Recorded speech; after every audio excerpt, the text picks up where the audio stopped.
ఎవరు ఎవరికి తోడవుతారో ఎప్పుడెందుకు విడిపోతారో మమతను కాదని వెళతారు మనసే చాలని ఉంటారు ఎవ్వరి పయనం ఎందాకో అడగదు ఎవ్వరిని బదులే దొరకదని అడగదు ఎవ్వరిని బదులే దొరకదని ఓ బాటసారి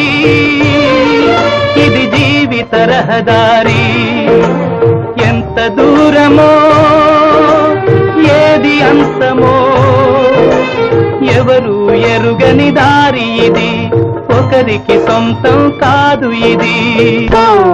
బాటసారి ఇది జీవిత